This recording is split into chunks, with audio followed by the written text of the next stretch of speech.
kemarin ya. Jadi sebenarnya kalau kita berbicara hidrograf, makanya ini istilahnya saya sebut di OASI hidrograf 1 begitu. Lanjutannya berupa hidrograf 2 dan kaitannya dengan bis flow atau aliran dasar ya. Ini paling gampang kalau kita analogkan dengan yang paling sering bersentuh dengan kehidupan kita sehari-hari, khususnya orang tua dan tentunya juga Anda, saya pikir, adalah kalau hidrograf ini dikaitkan dengan aliran, dia adalah timing atau jam di kiri. Jam apakah itu bisa dalam unit satuan jam atau hari atau bulan atau bahkan tahun. Sementara di kanannya adalah debit. Ya, jadi bagaimana gambaran debit atau aliran air di suatu permukaan, di suatu saluran, kalau kita lihat dari sisi sebaran waktunya. Misalnya jam pertama debitnya 15, jam kedua debitnya tetap 15, jam ketiga naik dia 17, jam keempat naik lagi 21. Ini biasanya kalau debit begini, ini biasanya kasus biasanya pada saat tersebut ada hujan. Ya, jadi kalau dalam hitungan jam debit itu berubah seperti ini, itu secara kasar Anda bisa analisis atau Anda simpulkan kasar itu, waduh ini nampaknya kalau misalnya di tempat kebetulan ini aliran airnya di hilir, ya kebetulan di daerah situ tidak hujan, tapi terjadi debit seperti ini, Anda bisa duga, waduh ini sebenarnya di hulu ada hujan nih. Sehingga debitnya ada peningkatan dari jam ke jam. Ya, Anda bisa lihat di sini 1, 2, 3, 4 dan seterusnya. Sampai suatu saat puncaknya kalau tidak salah di jam ke-11 ini. Nah, debitnya mencapai 53 meter kubik per jam. Ya, nah, jadi kalau Anda lihat seperti itu, maka yang di kanan, legong massa inilah merupakan akumulasinya. Nah, jadi jam pertama mengalir 15 meter kubik per jam. Jam kedua 15. Kalau diakumulasikan, kalau aliran itu ditampung dalam suatu wadah gitu, jangan dibayangkan mungkin wadahnya drop, sebab ini volumenya besar. Mungkin bayangkan bahwa itu adalah dalam wadah yang lebih besar, kalau di sungai itu namanya bendungan, ya. Bukan bendung ya, mungkin sudah saya pernah singgung, bukan bendung ya, tetapi bendungan. Jadi penampungan begitu katakan, ya. Jadi ditampung di situ, ya, mungkin minggu lalu saya sudah sempat diskusikan apa itu bendung, apa itu bendungan. Jadi tampungannya itu, jumlah air yang ditampung, kalau dari suatu aliran sungai, kalau ada aliran sungai seperti itu, maka akumulasinya akan seperti di kanan itu. Nah, jadi ada 3 kolom. Kolom pertama adalah waktunya, kolom kedua adalah gambaran daripada debit aliran di suatu saluran atau boleh katakan sungai juga boleh, ya seperti itu. Dan yang kolom ketiga, lengkung massa itu menunjukkan bahwa kalau aliran itu ditampung di dalam suatu wadah atau dalam hal ini mungkin bendungan atau mungkin waduk atau apa. Sebenarnya kalau debit segini bukan waduk ya, bendungan mungkin lebih tepatnya. Maka jumlah air yang tertampung dari jam ke jam itu adalah sebanyak itu, ya.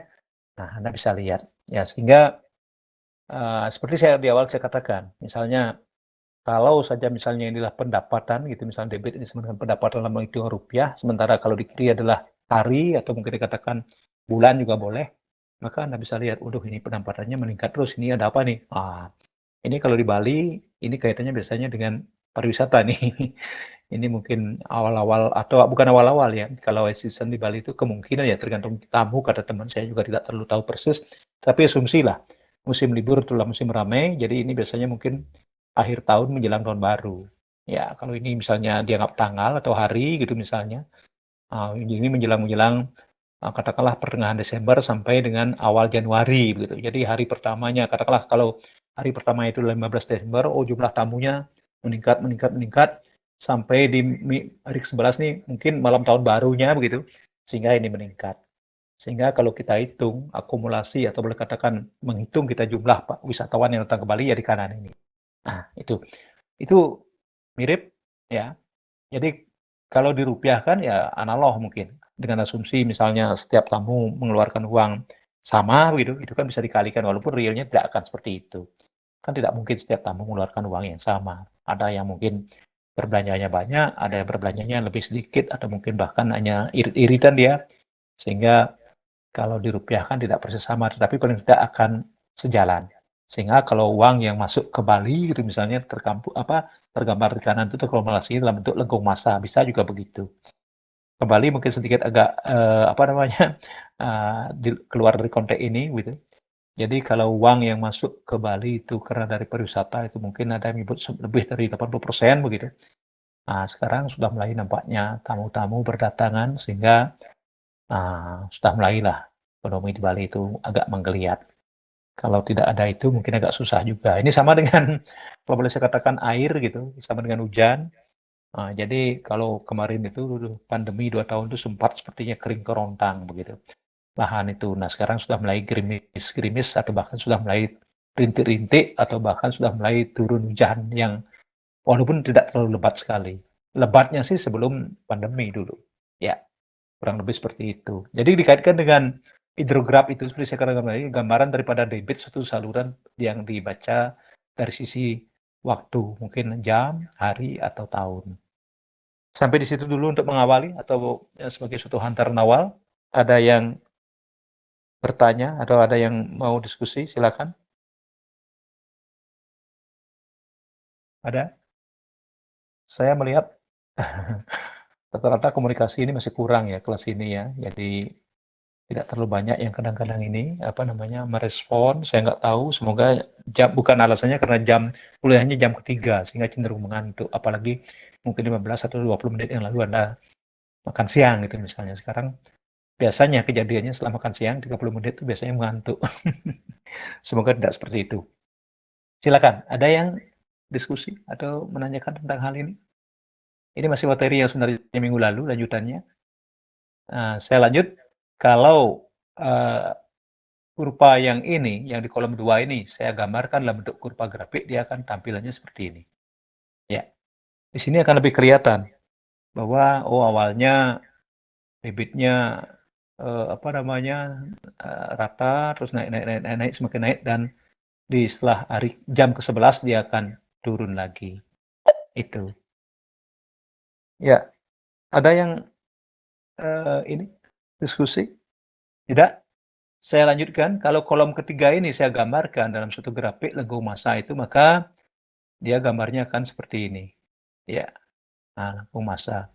Sehingga air yang boleh dikatakan tertampung dalam suatu wadah itu lama-kelamaan memang meningkat, tetapi peningkatannya cenderung menurun. Nah, ini mungkin Anda bisa memahami apa yang maksud dengan peningkatan cenderung menurun di akhir. Tapi di awal peningkatannya cenderung naik. Ya, di awal terjadi peningkatan yang cenderung naik, tetapi di akhir dia terjadi peningkatan yang cenderung menurun. Ya, sampai di sana ada yang bisa atau ada yang didiskusikan? Baik, sebelum nanti kita bicara tentang bis flow lebih lanjut, ini gambaran bis flow di sini yang sebenarnya minggu lalu belum sempat saya diskusikan atau belum sempat saya bahas banyak. Ya, ini. Ya, jadi kurva ini sebenarnya adalah kurva yang pertama tadi. Yang ini ya. Kurva dari yang pertama ini tadi. Nah, terus kurva yang pertama tadi itu dari hidrograf itu saya mencoba menarik suatu garis ya dari kurva yang paling bawah yang datar, yaitu dari jam 1 sampai jam kedua, ditarik garis dengan ke-20 sampai ke-21. Garis hitam itulah yang disebut dengan base flow, aliran dasar. Kira-kira sebelum lebih lanjut, walaupun nggak apa-apa dulu, karena kita belum berbicara banyak tentang ini, siapa yang berkomentar apa sih dimaksud dengan base flow ini, atau gambaran dari kurva ini Anda bisa jelaskan, atau Anda bisa kemukakan. Oh, ternyata dari kurva debit yang selama 21 jam, kita bisa analisis base flow-nya kurang lebih, ini, garis hitam inilah dia base flow-nya. Kalau tidak salah, base flow-nya ini adalah sekitar 15 meter kubik per jam. Kira-kira, kalau balik saya tanya, kira-kira base flow-nya itu apa?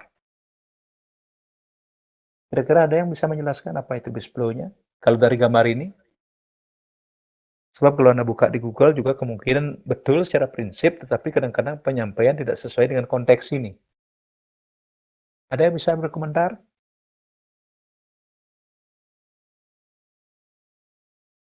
Ada yang bisa berkomentar? Apa sih dimaksud? Sebab nanti kita akan bicara banyak tentang itu. Dan jenis-jenis sungai yang ada secara umum. Apa itu base flow? Salah ya nggak apa-apa, silakan. Memang wajar kalau tidak berani salah, mungkin tidak akan pernah benar. Dalam hal pemahaman ilmu ya, kalau benar atau salah dalam hal konteks kaitannya dengan masalah sosial, mungkin bukan itu yang saya maksudkan. Silakan. Ada? Kira-kira base flow itu apa? Dari gambar ini? Ada yang berani berkomentar? Tidak ada? Waduh, gimana nih? Belum, nanti saya lanjutkan dengan yang bawah ini. Ya, ini ada sedikit lagi di bawahnya. Nah, ini sama. Tetapi kita yang sederhana dulu. Yang pertama, yang jenis yang pertama ini. Ini yang di bawahnya ini long term. Ini yang short term dulu, yang hanya 21 jam. 21 jam ya, betul. Hanya singkat. Ada? Tidak ada? Baik. Saya lanjut dulu. Nah, saya jelaskan sedikit. Nah, seperti saya katakan tadi, kalau kita lihat sekarang ke realnya, bukan ke contoh yang seperti saya kaitkan dengan pariwisata tadi. Kalau di satu saluran irigasi gitu, seperti saya katakan tadi, karena ada hujan, sehingga debitnya dari jam ke 0, boleh katakan dari jam 1, karena tadi datanya hanya dari jam ke 1, tidak ada dari data ke 0-nya. Jam ke pertama sampai jam kedua, dia kembali ke tabel. Nah, Anda bisa lihat di sini. Dari jam pertama sampai jam kedua itu sama, 15-15. Selanjutnya meningkat. Selanjutnya meningkat terus sampai dia jam ke-11. Paling meningkat, berarti turun. Turun terus. Sudah itu kembali, di 20 dan 21 itu 15 lagi. Nah, 20, 21, 15. Sehingga 1 dan 2 juga, bukan sehingga ya, kebetulan dari data awal 1 dan 2 itu 15 juga. Sehingga gambarnya, nah ini, di minggu pertama dan, bukan minggu ya, maaf. Di jam pertama dan jam kedua itu sama 15, sementara di jam 20 ke 21 juga sama 15. Nah, kalau Anda tarik garis itu, garis lurus, kira-kira garis ini seperti saya katakan tadi, berapa nilainya? Kalau ditarik ke kiri sampai ketemu sumbu Y, itu dia ketemunya nilai berapa? Garis hitam ini. Kalau ditarik ke kiri. Siapa yang bisa menjawab? Jadi garis hitam ini kalau saya perpanjang sampai menyentuh sumbu Y, dia menyentuhnya di sumbu Y itu dengan nilai berapa? Boleh katakan begitu pertanyaannya. Ada yang berkomentar? Izin bertanya, Pak. Bertanya apa menjawab? Bertanya. Tanya, silakan. Berarti Putri. yang 39 ya? Betul. ini 45, Pak. Oh, 45. Iya. Ya, oke. 45. Ya, silakan. Itu berarti kalau cara lihatnya itu kalau garis hitamnya ditarik berarti angka yang di bawahnya yang dilihat, Pak? Atau gimana? Angka yang di bawahnya, bukan, di sumbu Y-nya. Dia di sumbu Y akan ketemu nilai berapa?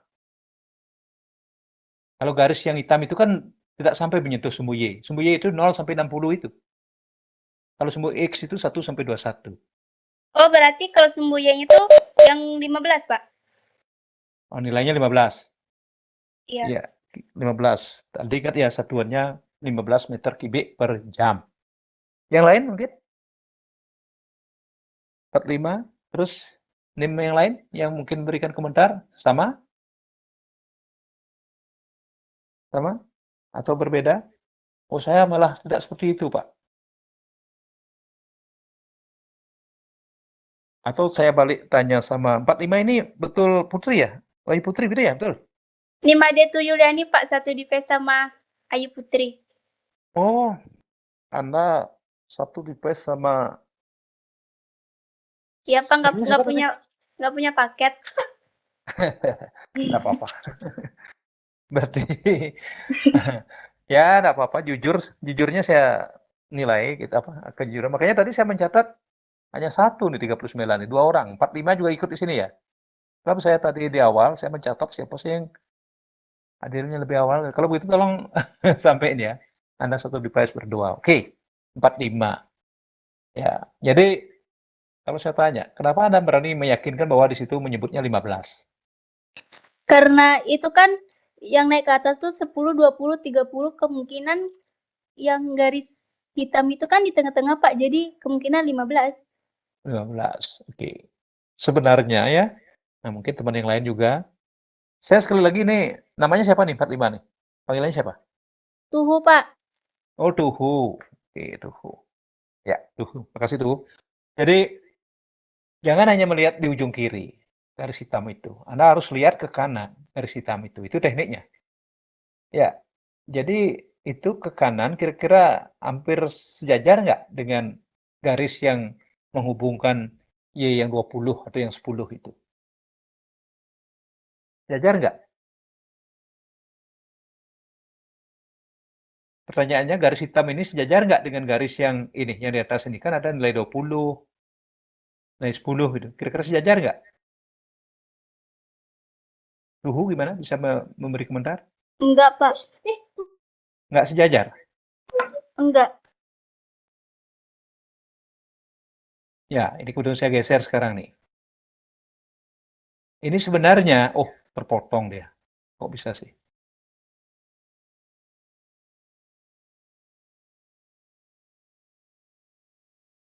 Bentar ya.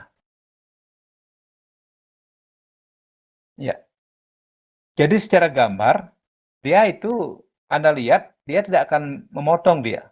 Jadi sejajar dia. Ya, walaupun ini sebenarnya tadi saya agak sedikit revisi.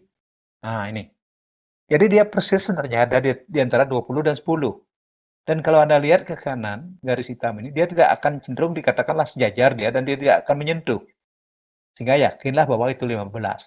Beda kalau garis ini misalnya, ya seperti saya gambar tadi, ya kebetulan, wah ini kok bisa 2 garis sebenarnya ya.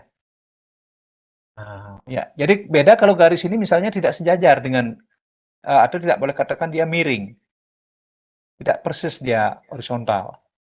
Itu tidak berani kita katakan bahwa dia akan menyentuh di sumbu Y itu adalah 15 begitu. Bisa dipahami ya? Ini nih kadang-kadang agak sulit juga saya menjelaskan kalau di offline gampang ini. Ya bisa saya gambarkan.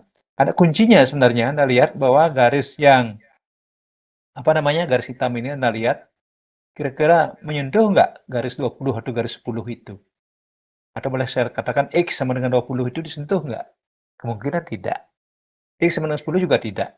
Sehingga bolehlah katakan kalau dia diperkirakan ada di antara 10 dan 20 ya 15. Sehingga dalam hal ini base flow-nya bisa dikatakan 15. Artinya apa? Nah, kebetulan pada hari itu saja terjadi lonjakan debit di saluran itu yang kebetulan karena hujan. Jadi hujan hari itu sehingga jam pertama sampai jam 21 terjadi lonjakan debit. Padahal dia sebenarnya debit aslinya atau kelihatan tidak ada hujan itu adalah 15. 15 meter kubik per jam. Itu yang maksud dengan base flow. Ya. Nah, kembali saya katakan seperti kasus pariwisata tadi di Bali itu, kebetulan dari 15 Desember sampai dengan 5 Januari itu tamunya meningkat seperti ini. Oh, apalagi malam tahun baru. Nah, itu setelah malam tahun baru mulai turun. Kalau kita katakan, oh, ini sebagai simpulan misalnya, waduh, tamu kembali itu, atau kalau saya kembali ke data awal. Nah, ini datanya. Jadi 15, 15, 15, terus yang puncak itu 11, 53.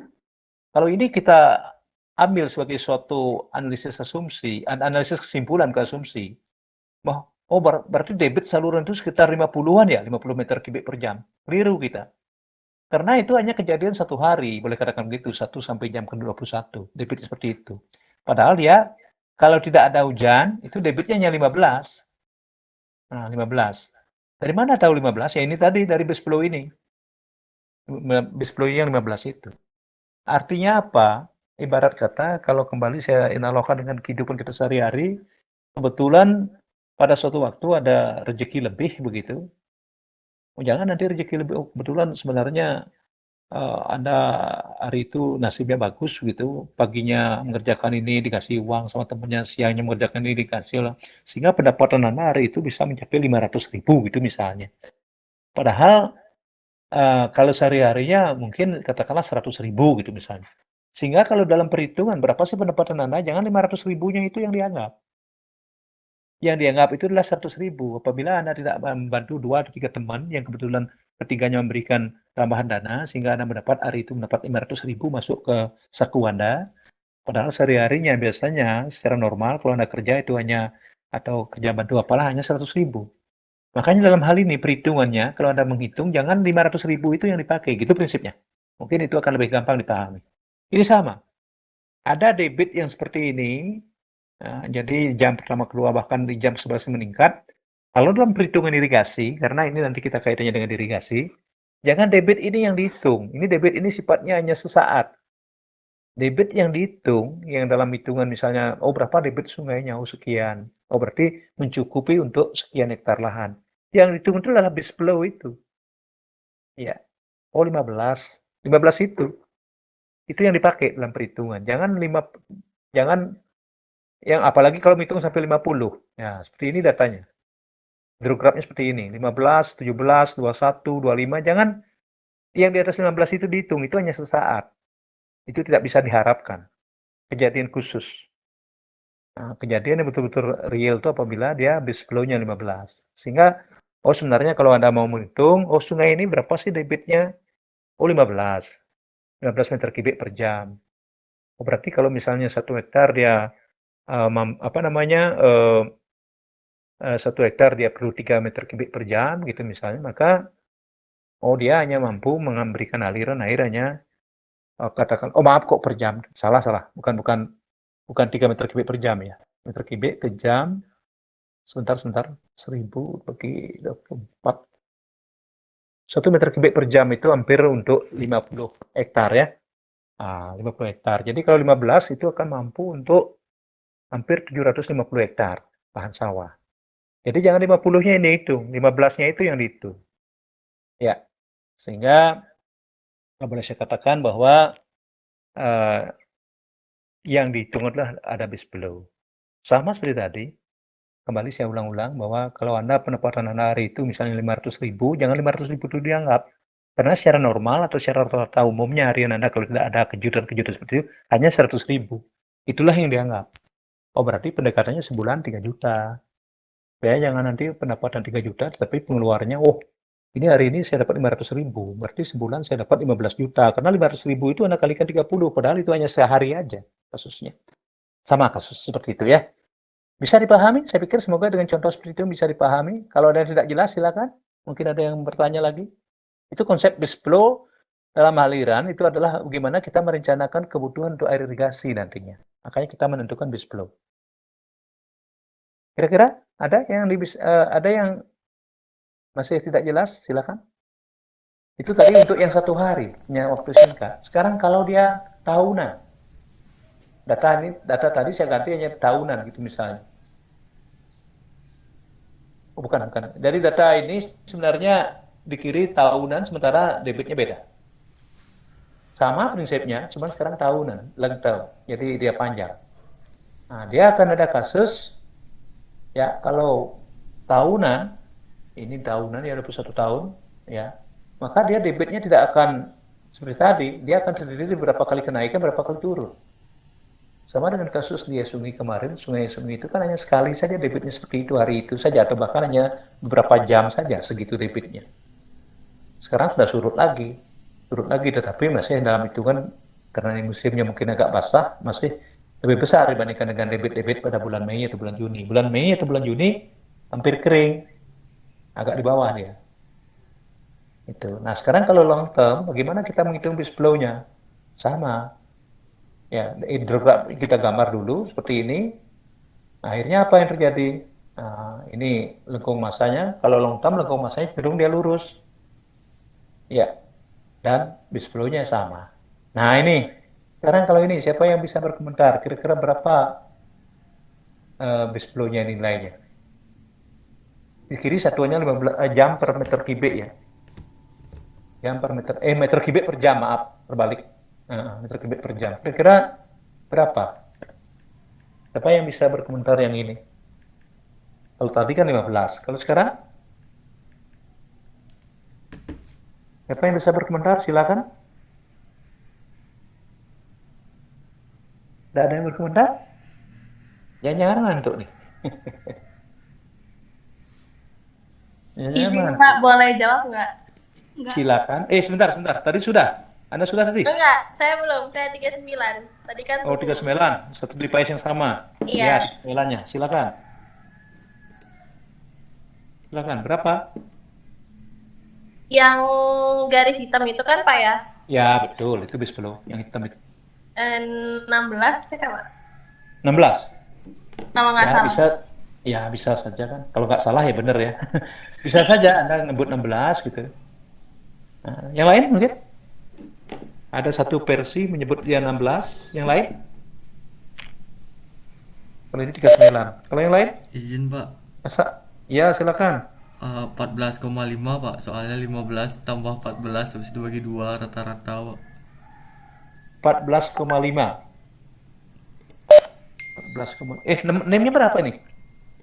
10 Pak. 10. 10. Oke. Ada 14,5. Yang lain?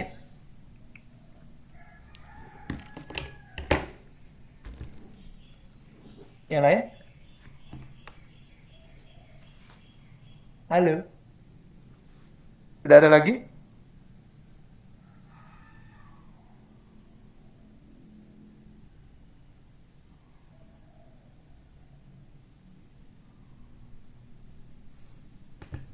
Lima belas dan 16 nggak sih? Halo? Bisa dengar suara saya? 08 ada? Yohanes. Yohanes, kalau nggak salah 08 di sini, betul? Ada Yohanes? 46? Cita? Halo? Ada? 01? 01 ada? Tidak ada? 02? Tidak ada juga. 03? Tidak ada. 07? Hadir, Pak. Hadir, oke. 12? 14? Hadir, Pak. 14, oke.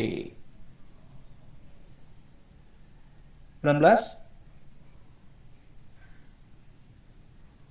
Tidak ada. 20? 21? Hadir, Pak. 21 hadir. 23? 24? Hadir, Pak. Hadir. 24. 25?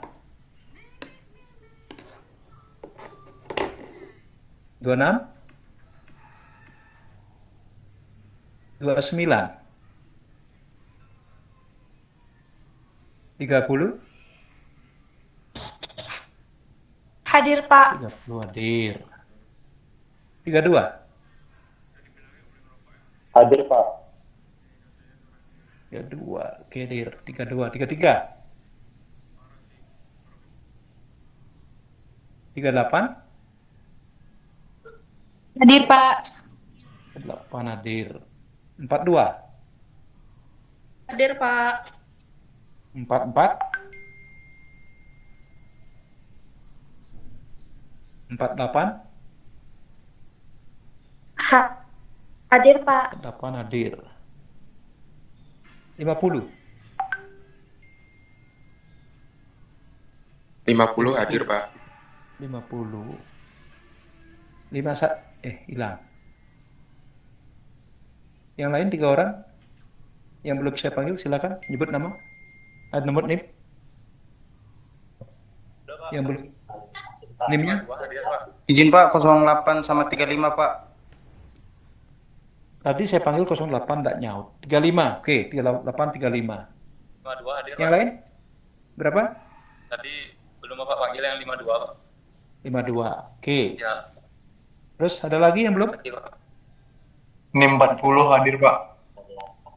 40. NIM 53 hadir, Pak. 53. Terus 01 tadi hadir, Pak. 01, Pak.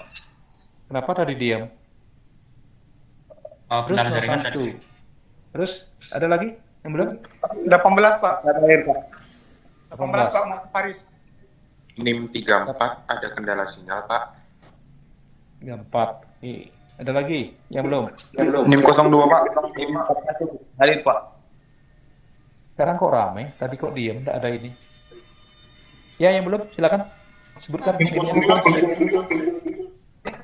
Wah, itu heho. Mohon maaf, Silakan. Pak. Izin 15 Pak. 15. 15 sama nomor 027 Pak.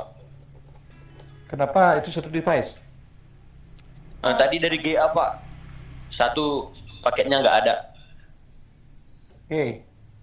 Habis. NIM 02, Pak. 02 sudah. NIM 18 Pak. 18 sudah. Oke. Ada lagi yang belum? Iya. Terus terang ya. Ternyata mohon dari maaf, Pak. kompetisi ya. Berapa? Untuk NIM 06 satu device dengan saya, Pak, dengan NIM 42. 06 dengan 42. Oke. Oke. Terima kasih, Pak. Ya. Jadi komunikasi ini masih kurang. Yang kedua, tanggung jawab untuk berusaha memahami apa yang saya sampaikan juga masih kurang. Itu dinilai loh. Karena di portofolio sekarang begitu. Di mana CPL tanggung jawab dan ini karena tidak hanya sekedar UTS. Memang betul juga. Jadi tidak hanya sekarang Anda misalnya dianggap karena menguasai, pintar dia menguasai materi itu, tapi kalau perilakunya tidak bagus, itu bisa nilai Anda juga jeblok. Ya, itu ya. Komunikasi. Mungkin ini sekedar ini ya. Ini masalah materi kan gampang. Jujur saja Anda bisa akses di mana-mana gampang. Tetapi masalah yang saya katakan tadi kalau dulu kita istilahkan dengan soft skill, itu hampir susah. Atau di Google sendiri agak susah kita dapatkan. Kalau hard skill yang sifatnya materi-materi seperti ini gampang nih. Bahkan mungkin kalau Anda akses, Anda bisa lebih pintar dari saya. Tapi ya fasilitator, istilahnya saya bukan pengajar gitu, memfasilitasi. Jadi kalau apa yang saya fasilitasi untuk Anda hanya sekedar untuk materi, tidak usah saya memberikan ini. Anda bisa ambil di mana-mana itu, lebih dari apa yang bisa saya sampaikan. Tetapi yang sifatnya mengarahkan, nah ini nih mungkin agak sedikit keluar Pak, saya sampaikan ini karena sekian kali pertemuan saya nilai angkatan komunikasi khusus untuk mata kuliah ini. Kalau mata kuliah yang lain saya nggak tahu ya. Nah, masih kurang, perlu ditingkatkan. Sebab kalau komunikasi saja sudah tidak bagus, bagaimana Anda bisa menyelesaikan masalah? Itu kuncinya sebenarnya. Pinter dalam hal misalnya, ini nilainya ujian, UTS, UAS 100 terus begitu, tetapi kalau sama teman saja tidak bisa saling menyapa, tidak bisa saling bekerja sama, apalagi saling membantu, di mana manfaatnya itu? Sebab kuncinya sebenarnya, seperti saya mungkin pernah sampaikan, kualitas seseorang itu terukur dari kemampuan dia menyelesaikan masalah. Untuk apa pinter, tapi kalau ternyata dia sering membuat masalah. Itu ya. Nah, untuk apa dia pinter, tapi secara etika tidak memahami apa itu etika, tata krama, dan kita kan makhluk sosial. Sekarang Anda bertemu dengan kita-kita, para dosen lah, katakan begitu. Jadi ibaratnya kalau saya katakan, mungkin maaf ini, mungkin 5 menit saya sampaikan, sebab pembelajaran sekarang perlu menyampaikan itu. Tidak hanya sekedar, kurva ini dari mana, ini gimana, tidak. Kalau itu orang belajar sendiri juga bisa. Tapi apa yang saya sampaikan ini adalah dari pengalaman saya. Walaupun bisa saja mungkin pengalaman apa saya dapatkan tidak sepenuhnya benar, tapi paling tidak saya duluan, saya yakin mungkin ada beberapa yang Anda belum alami, tetapi saya sudah alami. Maka itu wajib saya sharing. Nah sekarang Anda menganggap, atau boleh katakanlah kita pembimbing, dosen, pengampu atau apa gitu, itu adalah sebagai suatu atasan. Karena nanti suatu saat kalau Anda sudah tamat atau setelah Anda kerja di suatu tempat, setelah Anda tamat, itu ada lagi atasan Anda. Wah, saya tidak mungkin Pak, karena saya akan menciptakan lapangan kerja sendiri, saya tidak punya atasan, karena saya langsung jadi bosnya. Konsumen itu atasan Anda. Tidak ada istilahnya orang, siapapun gitu, presiden sekalipun, itu punya atasan dalam tanda petik. Presiden atasannya rakyat. Kalau rakyat ingin menjatuhkan, atau boleh katakan demo, misalnya turunkan gitu, bisa turun. Itu, kalau sebagian besar tidak setuju, bisa turun. Jadi sama. Jadi kalau umpamanya Anda punya perusahaan, jangan dipikir, oh saya nggak punya atasan, karena saya jadi bosnya, saya pemiliknya, ownernya saya. Kalau konsumennya dari Anda itu tidak ada yang berminat kepada apa yang Anda tawarkan, apakah jasa atau produk, ya bangkrut. Nah, apalagi kalau Anda kerja di suatu tempat, di perusahaan yang Anda menjadi anak buahnya. Kalau kerjaan Anda tidak bagus, nanti atasan akan marah. Bisa-bisa Anda dipecat. Ini sama. Jadi pembelajaran seperti sekarang ini tidak hanya sekedar istilahnya gimana begitu ya, jadi tidak hanya sekedar memahami, mengerti dengan materi, tetapi juga bertanggung jawab, bisa berkomunikasi, dan syukur-syukur sekaligus juga bisa saya, walaupun saya juga urusan itu saya juga masih belajar ya, sekaligus bisa menanamkan etika gimana kita dalam kehidupan bersama. Ya, itu makanya mungkin Anda bisa cek, sekian kali saya perkuliahan kapan saya sempat ngabsen seperti tadi. Saya curiga kok aktifnya hanya beberapa, dan itu kadang-kadang itu saja gitu. Ini gimana sih kelas ini gitu.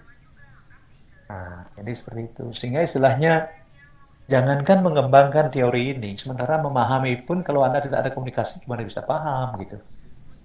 Sebab kalau mau mengembangkan Anda harus lebih dari memahami kalau sudah mau ingin mengembangkan. Oke ya? Jadi mohon maaf ya. Jadi saya menyampaikan seperti itu karena bagaimanapun juga ini penting. Sebab ada dugaan sementara bahwa generasi sekarang itu pintar, tapi kadang-kadang etika dan tata keramanya masih dipertanyakan. Bukan berarti kita selaku orang tua harus dihormati, tidak. Itu tapi ingat, seperti sering saya katakan bahwa kalau tidak ada orang tua Anda, bukan saya ya, Anda tidak akan ada. Itu yang harus dipegang. Jadi istilahnya, ya boleh katakan kalau dari segi ukuran yang apapun diukur, dari segi teknologi pasti kalah orang tua Anda dibandingkan dengan Anda. Secara umum ya, nah, walaupun mungkin ada yang lebih jago orang tua Anda dibandingkan Anda gitu, tapi secara umum orang tua itu akan lebih gaptek dan teknologi. Secara umum juga mungkin dari segi pergaulan itu tidak seperti sekarang, kalah dia, boleh katakan begitu. Tapi secara dasar kalau orang tua Anda tidak ada, Anda tidak ada. Itu kata kuncinya. Sehingga saya juga sama. Mari kita menjaga hal itu sehingga kita secara sosial kita tidak menimbulkan masalah. Itu mungkin perlu saya benamkan ini sedikit di mata kuliah ini. Semoga nanti pada pertemuan pada kuliah-kuliah berikutnya itu akan lebih baik dari yang sekarang. Saya nilai komunikasi dan tanggung jawab bagus. Beberapa dari rajin, kuliahnya tepat waktu. Sudah itu komunikasi aja yang perlu ditingkatkan. Ya, sebab gimana? Saya yakin apa yang saya sampaikan kalau didiamkan agak ini.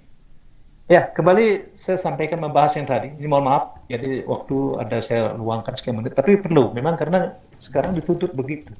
Sejauh mana kita bisa memberikan fasilitasi kepada mahasiswa untuk memegang dan meningkatkan nilai-nilai kehidupan ala budaya kita, ketimuran kita gitu. Mungkin itu yang agak penting juga, ya. Sebab kalau karena kita dengan budaya ketimuran secara umum kita ada di masyarakat timur, kalau kita dengan budaya barat mungkin salah sih tidak, tetapi keliru untuk di lingkungan kita. Nah, karena kita di lingkungan yang seperti itu gitu. Tuh, ya. Baik, kembali seperti tadi ini base flow ini tadi ada yang menyebutkan 16 yang pertama tuh, kalau nggak salah yang kedua 10 menyebutkan ini 14,5. Betul. Kalau tadi yang di kurva pertama karena lurus bisa saja disebut 15 dia. Karena lurus ini. Tapi kalau kasus ini, ya sebenarnya lebih tepatnya secara base flow rata-rata ya betul 14, sekian. Tetapi ini adalah sebenarnya kita menyebut istilah ini adalah base flow yang variabel terhadap waktu. Ya. Jadi benar pendapat Tuhu juga kalau pada jam ke-1 atau jam kurang dari jam ke-1 dia di atas 15, betul base flow-nya. Tetapi setelah jam ke-2, ke-3 dan seterusnya dia akan kurang dari 15. Artinya apa? Base flow-nya tidak tetap dia. Sebab base flow itu bisa juga tidak tetap. Artinya boleh tidak harus tetap. Itu ya. Jadi kalau tadi lebih lanjut saya hargai dari apa yang disampaikan nomor 10, NIM 10 tadi ya. Bahwa 14 karena rata-ratanya miring. Betul. Kalau dilihat seperti itu analisis bagus. Tetapi yang lebih tepatnya sebenarnya dia variabel terhadap waktu. Nah, yang bisa saja mungkin di tahun ke-25 dia akan turun lagi. Nah ini kaitannya analisis ini ya, kasus ini, kalau Anda bertemu dengan kasus data yang begini, ini harus curiga. Waduh, ini bahaya nih. Nah, dari tahun pertama sampai tahun 21 terus menurun nih base flow-nya. Jangan-jangan kalau diprediksi, apalagi kalau ada percepatan nanti. Kalau secara linear aja, waduh ini sampai ke tahun ke-100 ini sudah kecil sekali base flow-nya. Berarti bisa saja bahwa sungai ini akan mati. Nah, dari situ apa yang bisa dipelajari? Artinya bahwa ada kasus di catchment area atau konservasi di hulu mungkin bermasalah. Ini ada tanda tanya besar nih. Kalau yang seperti ini bagus nih, sustainable dia. Yang datar begini, walaupun ini singkat, ini short term, nggak bisa kita, karena waktunya sangat singkat, sehari nggak bisa kita simpulkan. Hidrologi itu seperti itu. Makanya kalau di data di hidrologi itu kalau bisa minimal 10 tahun. Wah, kalau begitu saya nggak bisa peneliti hidrologi, Pak. Jangan mengambil data primer untuk 10 tahun. Ambillah data sekundernya. Jadi 10 tahun Anda nanti data tamat-tamat kan repot. Data sekunder, kita kan bisa menggunakan data sekunder penelitian. Kalau ini long term, sifatnya misalnya ini tidak short term, ini tadi kan satuannya jam, sehingga short term, dia istilahnya singkat. Tapi kalau long term, misalnya ini tahun, oh ini bagus sekali. Apa artinya? Bahwa debit aliran sungai ini stabil. Itu. Tapi kalau long term, ininya tidak seperti ini, hidrografnya tidak seperti ini. Hidrograf long term itu seperti ini, long term itu variasinya seperti ini. Ya. Sehingga dari sini kita dapatkan debitnya begini. Debit base flow. Ya. Nah, seperti itu. Sehingga sementara kalau Anda dapatkan base flow-nya seperti ini, tanda tanya ini. Repot nih. Nah, lama-kelamaan ini sungai ini akan debitnya akan semakin mengecil ini. Semakin turun. Ya, itu. Kira-kira dari situ ada yang didiskusikan lagi sebelum saya lanjutkan dengan tambahan materi yang saya upload kemarin? Ini sudah yang sebenarnya minggu lalu pembicaraan. Ada yang mau diskusi? Tidak? Kalau tidak, saya lanjutkan dengan materi yang berikutnya. Oke, saya stop. Mohon maaf Pak, izin tanya sebelumnya. Tadi Ya. sudah ribut.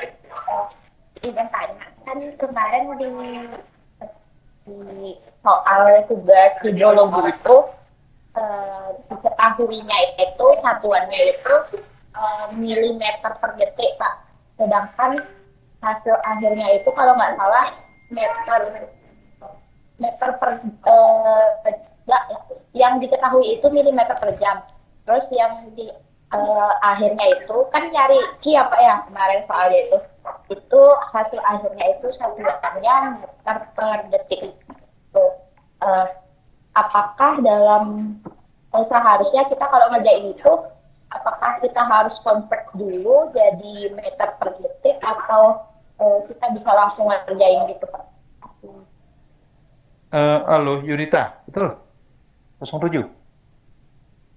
Betul 07 ya? Iya Pak, 07. Ini bicaranya yang tugas. Iya Pak, saya nanya kan masih agak nyambung sama ini Pak, karena dari tadi saya lihatnya satuan itu Sebentar saya potong dulu. Anda bicaranya maksudnya yang tugas?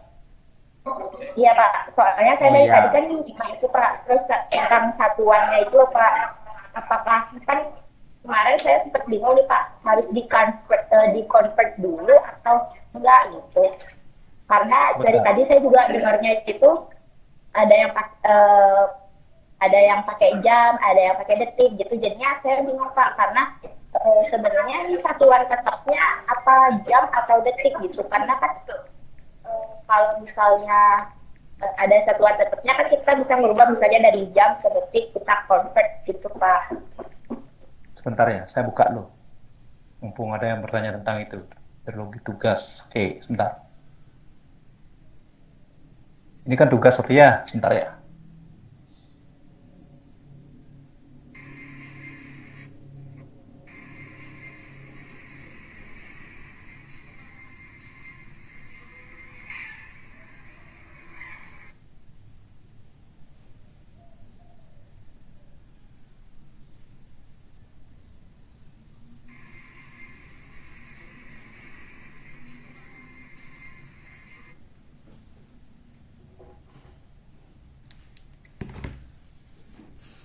Yang ini?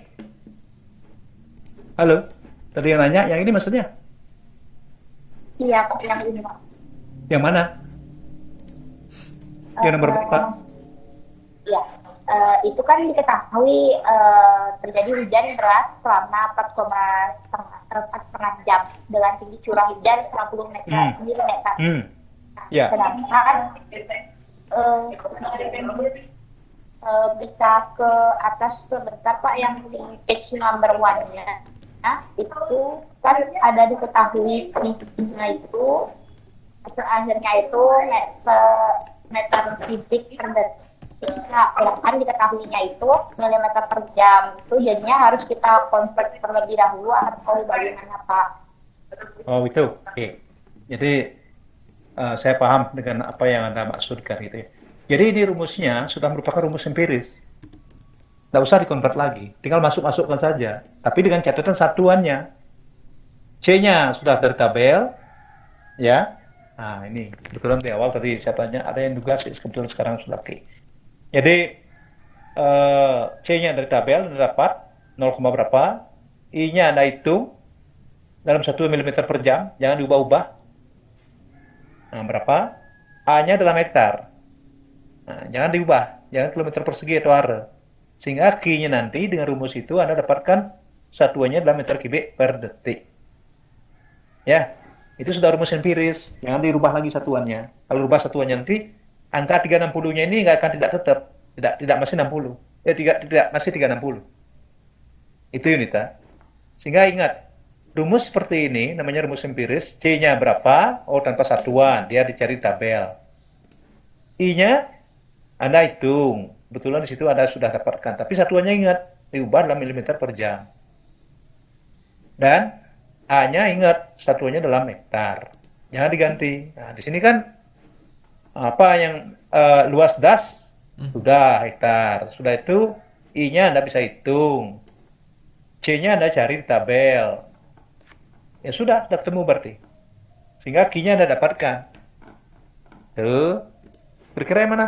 Nggak, ini kalau di tugas, nah ini lagi. Beda dengan kuliah-kuliah dulu. Kalau dulu tugas kita tidak ada diskusi lagi. Langsung dikumpul. Kalau sekarang wajib. Kita memfasilitasi informasi bolak-balik. Kalau dewasa bisa seperti itu, tetapi saya lebih cenderung kalau pokoknya kita komunikasi seperti ini.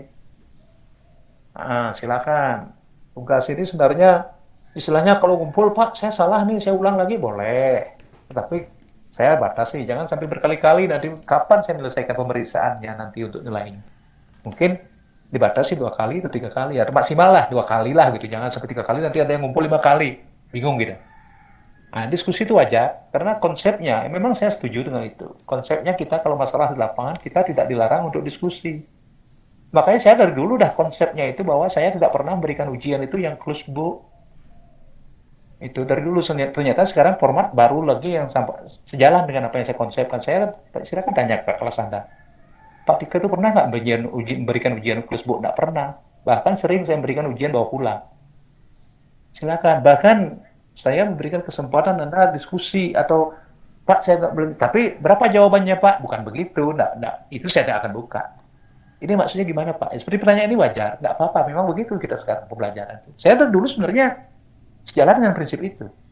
Tidak harus close book. Waduh, itu sakral sekali. Orang masalah di lapangan juga kita tidak ada yang melarang kita tutup buku kok. Cuman sekarang terfasilitasi dengan sistem dewasa, diberikan kesempatan sekian kali. Kalau saya kadang-kadang lebih langsung, kalau tidak jelas silakan WA atau telepon. Janjian kita teleponan boleh. Itu lebih ini. Walaupun memang tidak terrecord, dewasa itu lemahnya. Tapi kalau dewasa kadang-kadang kan terbatas dari segi ruang untuk diskusinya begitu. Yunita, jelas? Atau masih ada lagi mungkin mewakili siapa tahu temannya mungkin ada sama permasalahannya tapi dia tidak, kemungkinan lain sudah menanyakan gitu. Pak izin nanya Pak. Ya. Kan ini yang kan soalnya terjadi hujan deras selama 4,5 jam dengan tinggi curah hujan 4,5 jam. Ya. Ya. Terus Ya. Kemarin pas lihat di Word-nya Bapak di Yuasa, cari I-nya itu langsung dibagi gitu atau gimana Pak? Soalnya kalau lihat tutorial di YouTube-nya itu nyari I-nya itu rumusnya I sama dengan H max per 24 kali 24 per T pangkat 2/3. Tapi kalau dilihat di hasilnya Bapak langsung bagi. Anda sebentar, rumusnya tadi coba ulang sekali lagi. I-nya sama dengan yang di YouTube. I sama dengan H max per 24 kali Iya. 24 per T pangkat 2/3. 24-nya apa itu? Yanti tahu? Itu nggak ketentuan langsung Pak yang 24-nya. Nah itu. Jadi gini, sering saya katakan, rumus itu penting. Tapi rumus itu jangan terlalu dipenatikin begitu. Harus begini, enggak.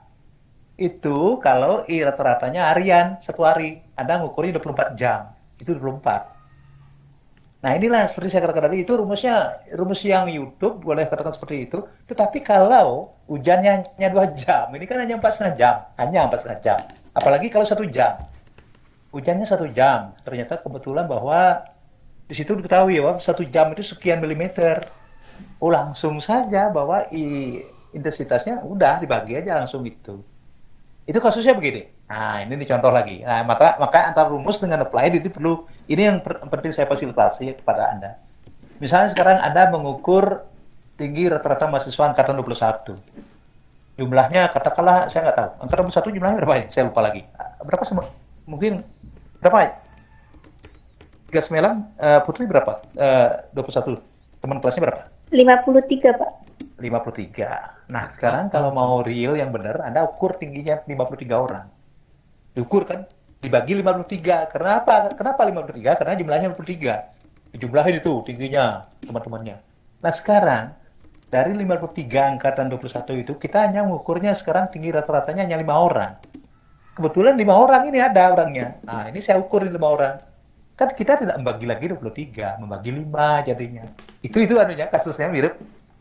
Itu kalau yang intensitas hujan harian itu 24 jam.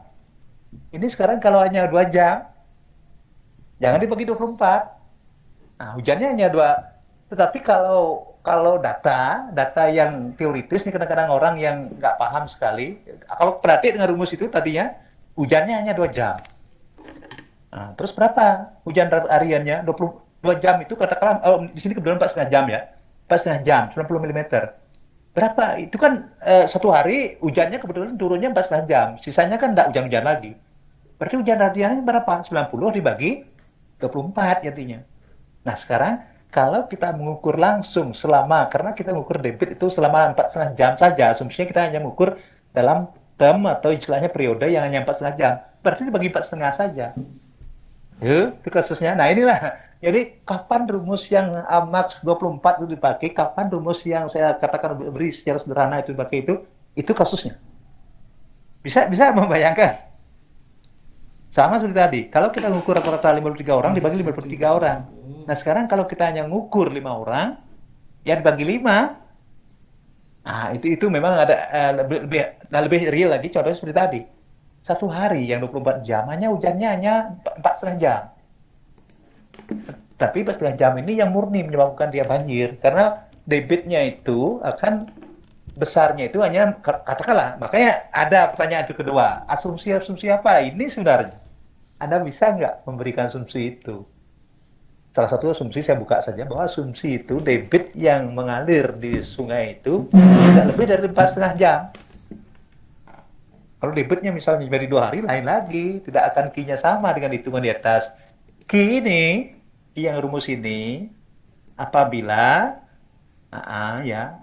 Q itu dihitung apabila hujannya tidak melebihi, kalau dalam kasus ini tadi 4,5 jam. Maka benar rumus ini. Nah ini makanya, ini rumusnya cocok di mana dipakainya ini? Wah ternyata kalau sungainya misalnya mengalir dari dampak hujan yang 4,5 jam itu, secara real memang 4,5 jam itu tidak hanya 4,5 jam airannya. Misalnya begini, hujan 4,5 jam. Debit sungainya itu kan hanya banjirnya 4,5 jam, tidak. Mungkin menjadi 8 jam atau bahkan 10 jam, tergantung ini banyak variabel, catchment area. Tetapi rasanya tidak sampai 2 hari, 3 hari sudah kembali normal. Makanya sebab asumsinya itu tadi bahwa debit itu hujan 4,5 jam, debitnya juga hanya 4,5 jam. Makanya kena rumus ini. Kalau ternyata hujannya 4,5 jam, ternyata debitnya yang dipengaruhi selama 3 hari, tidak kena rumus ini. Bisa dipahami, Putri? Mungkin kalau nanti saya sebenarnya ada gambaran yang bisa saya orekkan untuk menjelaskan hal ini, tetapi di sini agak sulit. Kira-kira agak sulit saya jelaskan. Nah, kalau di papan mungkin bisa begini kasusnya. Sama dengan kasus kalau keuangan lagi, saya lebih cenderung mencontohkan keuangan. Seperti tadi itu kasusnya, yang betul yang tadi itu. Sehari Anda misalnya mendapatkan 500.000, tetapi sehari itu juga Anda habiskan 500.000. Maka perbandingan antara pengeluaran dan pendapatan Anda, imbang, satu-satu. Tetapi kalau Anda hari ini mendapat 500.000, ternyata uang 500.000 Anda gunakan selama 10 hari. Gimana perbandingan pengeluaran dan pendapatan Anda? Kan mulai sudah tidak berubah lagi karena waktunya berbeda. Ini sama. Ini berlaku apabila hujannya itu pengaruh hujannya, misalnya hujan 4 jam, 4,5 jam, debit juga hanya 4,5 jam berubahnya. Itu kuncinya sebenarnya. Itu salah satu asumsi tadi ya, saya sudah buka sebenarnya. Kalau Anda ketemu itu, makanya hati-hati, saya sering katakan hati-hati buka YouTube. Rumus tidak salah, tetapi kok bisa berbeda? Ini kasusnya yang berbeda. Itu ya. Putri bisa dipahami, semoga bisa dipahami walaupun singkat. Nanti kalau umpamanya tidak jelas, kalau waktu kita ke kampus mungkin di situ kita bisa ini lagi. Bisa saya jelaskan secara orat lagi. Oke, saya senang kalau ada diskusi seperti ini yang penting saya buka. Nah, kalau tidak ada pertanyaan seperti ini saya kan tidak. Jangan-jangan Anda tidak tahu ini ya, saya jelaskan kan tidak mungkin begitu. Kalau Anda nanya gitu, akhirnya saya istilahnya boleh katakan terpancing saya untuk ini yang dimaksud, sehingga saya jelaskannya begini. Oke, terima kasih Putri. Yang lain. Tuhu yang nanya, Pak. Gimana? Tuhu yang nanya. Ada lain Tuhu. Ya, silakan. Masih di perangkat yang sama. Silakan. Enggak, Pak, tadi Tuhu yang nanya. Pak. Tuhu yang nanya. Iya. Karena perangkat Anda. Oke. Saya pikir Tuhu itu 45 ya. Oke, saya pikir karena alatnya sama. Ada yang Izin lagi, Pak. Yo. Berarti yang di OASA tuh bisa diedit ya, Pak? Maksudnya diedit gimana? Ditarik ulang jawabannya gitu, Pak. Diubah lagi? Iya. Kan waktunya belum terbatas. Boleh. Tidak masalah. Saya juga belum mengevaluasi. Makanya saya akan mengevaluasi sebelum batas akhir gitu. Kalau sebelum batas akhir saya ini kan salah saya. Silakan diperbaiki, diskusikan boleh. Yang lain? Justru sekarang dengan begitu nilai Anda itu seharusnya besar. Jangan sampai ada kesempatan untuk perbaiki itu tidak memperbaiki sehingga nilainya kecil tuh. Kalau zaman dulu kita tidak ada istilah gitu. Salah ya salah. Oke. Terima kasih. Saya lanjut. Kalau ini sudah saya tutup ya, yang ini karena ini tadi menyangkut tugas. Yang selanjutnya ini waktunya baru 60 menit. Mungkin ada 20 menit lagi. Bentar.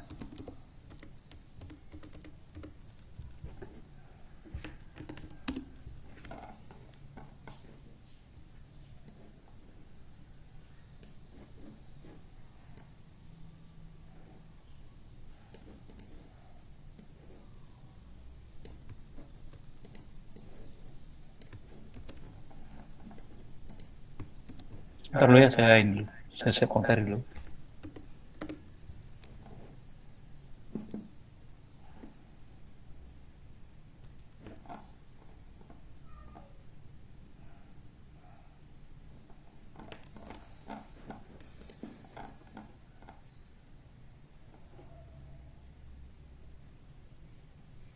Ya, ini materi yang saya upload kemarin. Ya, kalaupun tidak selesai kita ini mungkin rencananya minggu depan akan saya tuntaskan semoga tuntas minggu depan, dan sekaligus juga saya akan berikan UTS di situ. Itu rencana. Tapi kalau ternyata ada perubahan, mohon dimaklumi. Sebab kadang-kadang kita tidak bisa persis seperti itu ya. Nah, saya lanjut. Kalau ini silakan saja dibaca nih. Debit apa itu, limpasan juga sama, ini konsep yang bisa jadi kalau Anda, ya itu yang saya katakan tadi, kalau Anda ambil di YouTube, itu akan ketemu kalimat-kalimat kata kunci yang seharusnya sama, tapi bisa saja, ini kok beda. Itu yang saya katakan tadi. Jadi ibarat buka kunci baut, kalau di bengkel atau di kendaraan, ini kok bisa menggunakan kunci ring, kok bisa menggunakan kunci pas, kok bisa menggunakan tang. Kan beda alatnya, tapi kok bisa? Itu kasusnya. Dalam kasus tertentu, kita sebaiknya menggunakan kunci ring, karena ketelitian tertentu. Dalam kasus tertentu, kita cukup kunci pas, atau bahkan tang pun boleh. Tang itu kan sederhana, tapi kasar buka-bukaannya. Ini sama. Rumus yang saya gunakan mungkin kasusnya kalau dia dalam waktu yang singkat bisa seperti itu. Walaupun kalau yang jangka panjang kurang, boleh katakan kurang akurat. Itu kasusnya.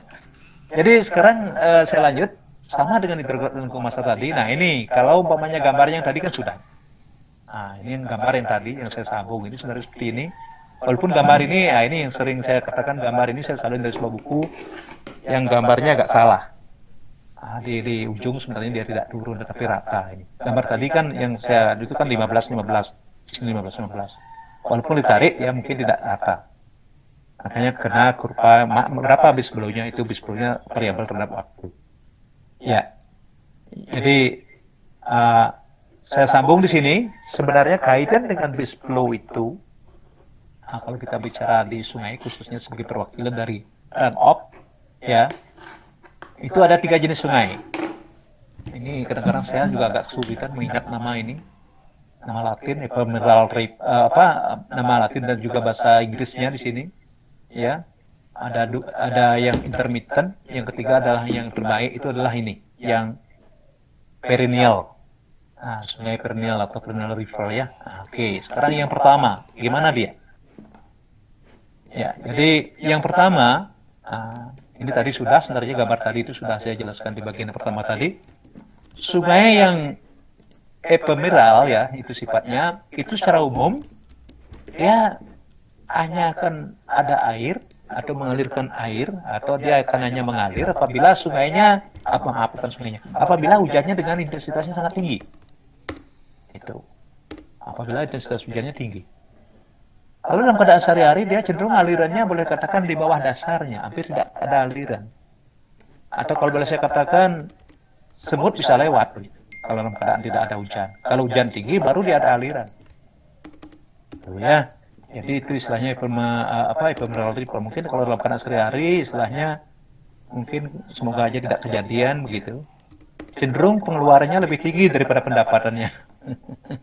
Boleh katakan itu pendapatan hariannya 100.000 tapi pengeluarannya setelah dicek-cek hampir 200-300 ribu. Nih gimana ceritanya? Defisit. Ya. Yang berikutnya jenis aliran yang kedua ya, sungai yang kedua. Tapi maaf sebelum dilanjut, kalau digambarkan hidrografnya kurang lebih begini. Ini. Ini garis titik ini menunjukkan mungkin kebutuhan minimalnya. Sekali-sekali saja dia ada di atas. Kalau boleh katakan pendapatan hariannya itu sekali-sekali saja. Sekali-sekali, tidak sering. Lebih dari kebutuhannya. Misalnya satu keluarga gitu keperluannya sehari-hari itu hampir 200-300 ribu. Cuma sekali-sekali aja dia pendapatannya lebih di atas 300 ribu. Terus lebihnya dia cenderung berada di bawah 300 ribu. Nah kalau begitu apa artinya? Ya kitalah yang bisa atur-atur diri. Itu 300 ribunya diturunkan. Caranya gimana? Ya prioritas yang mana? Atau yang mana tidak terlalu prioritas. Itu saya pikir ya, jadi dalam hal ini orang ekonomi yang lebih paham. Jadi kalau kita sudah bisa itu kan kita hidupnya boleh katakan pengalaman kita kan bisa belajar dari pengalaman. Sekian tahun kita jalani gitu misalnya, ternyata kebutuhan harian kita ini hampir 300 ribu nih. Sementara pendapatan kita kok cenderung ya di bawah 300 nih. Gimana nih? Nah, berarti kita list dulu 300 ribu itu apa sih sebenarnya dia? Ini. Yang mana sih bisa diciutkan? Atau orang bilang istilahnya kencangkan ikat pinggang gitu. Yang mana bisa diciutkan, yang mana dicoret, yang mana tidak perlu, yang mana memang harus perlu gitu. Sehingga minimal lah di atas 300 ribu. Seperti ini kejadiannya kalau begitu. Ya ini ya. Ini juga sekali-sekali kalau boleh dikatakan satu bulannya mungkin 10 kali lah di bawah pendapatan, tapi 20-nya di atas pendapatan. Kalau ini sebaliknya yang di atas ini.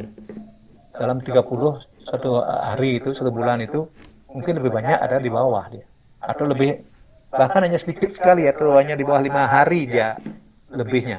Sisanya defisit. Kalau begini kan bahaya nih.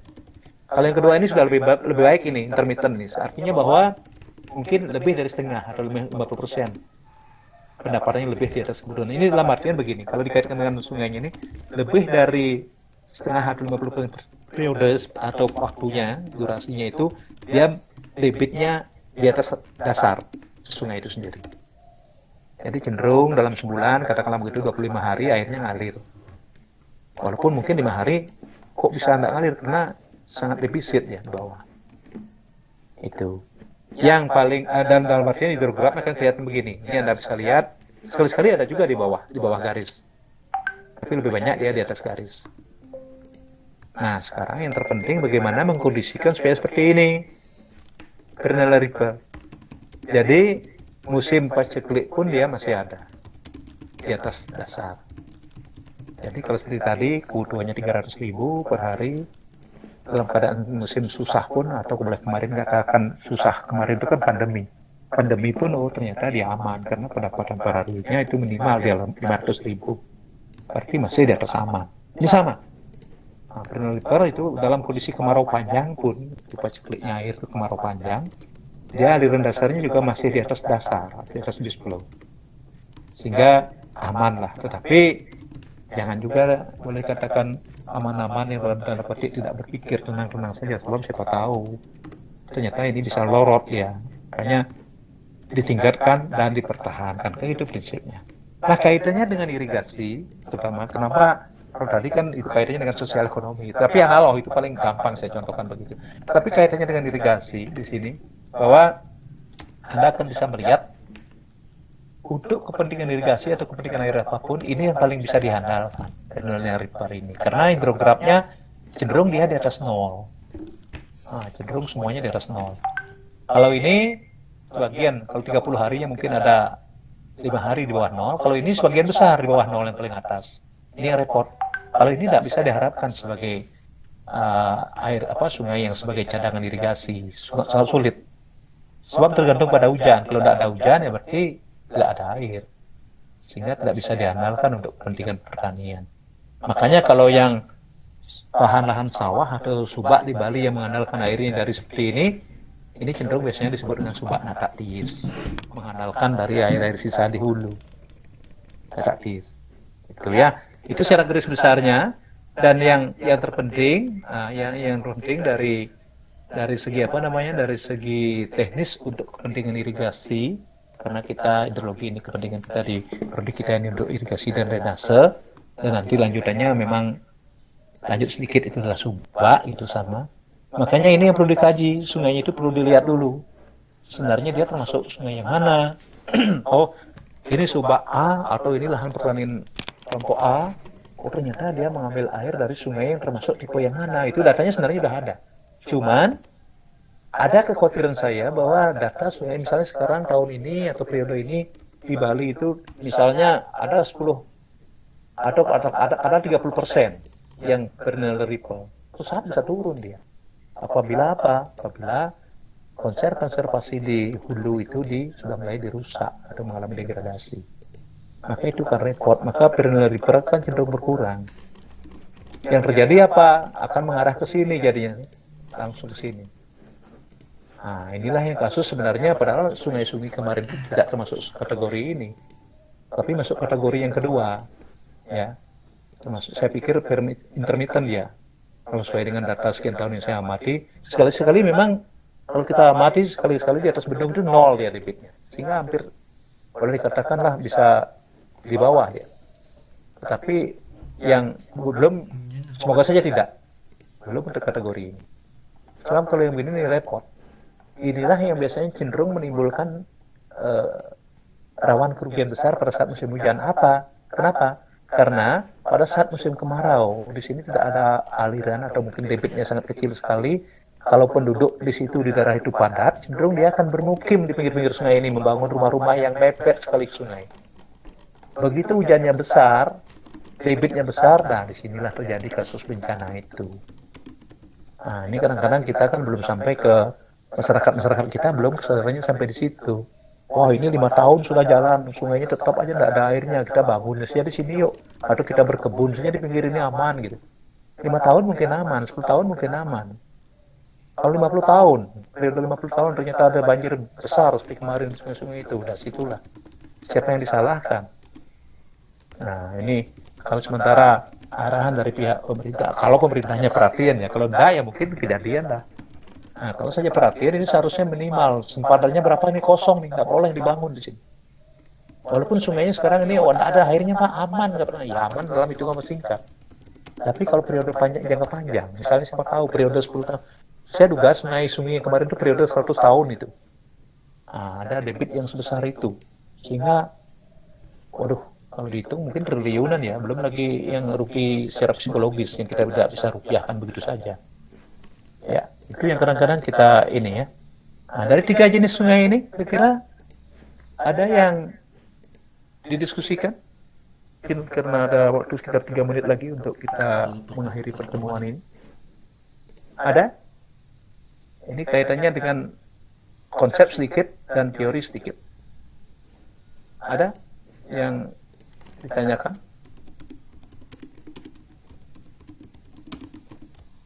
Kalau tidak, mungkin karena menyangkut masalah ininya, analisisnya yang seperti gambar-gambar ini, saya akan lanjutkan nanti pada saat kita ada UTS. UTS saya akan mungkin online seperti ini, kita bicarakan diskusi, sambil saya menyajikan ini mungkin minggu depan. Ada sambungan ini. Tadi sedikit sebenarnya, sambil saya, oh ini maksudnya, UTS itu, pertanyaan itu begini, sehingga diskusi nyambung. Seperti tadi, misalnya, tugas kalau ada yang tidak jelas kita diskusikan kalau lebih nyambung. Saya pikir seperti itu ya. Jadi materinya akan saya upload, mungkin semoga H-1 saya sudah bisa upload. Kalau UTS, enggak, saya pada saat itu saya, enggak H-1 saya upload. Nah, saya upload mungkin beberapa saat sebelum kuliah, saya upload, saya akan jelaskan, itu masuk pertanyaan. Semoga nanti Anda dengan kerjakan di rumah, ada kerja bersama, Anda bisa lebih jelas memahami apa yang kita maksudkan dengan latihan dan diskusi. Sebenarnya kan latihan UTS. Tapi sebelum itu nantinya saya akan berbicara dulu tentang bagaimana menghitung BIS10 tadi itu. Karena BIS10 itu sebenarnya hitungnya ada beberapa cara. Tapi tidak pada kesempatan ini. Karena sesuai dengan janji mungkin hanya 35 menit pertemuan ini. Tetapi saya memang sudah merancang juga bahwa minggu depan sekali lagi pertemuan dari saya sekaligus untuk UTS. Kira-kira ada yang ini sebelum saya akhiri? Ada? Ini saya stop sharing dulu. Ada? Kalau memang tidak, lagi mohon maaf kalau ada yang terutama penekanan dari saya dengan bagaimana menyikapi kalau kita diskusi dan sebagainya itu saya mohon maaf ya tidak tahu sudah apa-apa. Mungkin ibaratnya kita menelan pil pahit gitu, kurang enak didengar tapi mungkin manfaatnya bagus. Sekali lagi tidak ada maksud apa-apa, itu aja. Semoga nanti kita semakin bisa lebih baik. Saya juga belajar, Anda juga belajar, mari kita sama-sama belajar untuk menjadi hal apa, untuk ketemu kesasaran atau titik poin yang lebih baik. Dan dengan demikian, maka saya pikir pertemuan untuk kali ini kita bisa akhiri. Terima kasih atas perhatiannya, terima kasih juga atas diskusinya. Dan sekali lagi ya, saya kadang-kadang ini rebel untuk urusan ini. Saya mohon maaf ya, jadi kalau ada penyampaian saya yang kurang berkenan. Sampai ketemu nanti ya, minggu depan. Semoga kita bisa diizinkan untuk ketemu lagi. Dan istilahnya selamat siang, semoga tetap sehat semuanya. Terima kasih. Siang, Pak. Terima kasih, Pak. Oke, selamat siang. Terima kasih. Siang, Pak.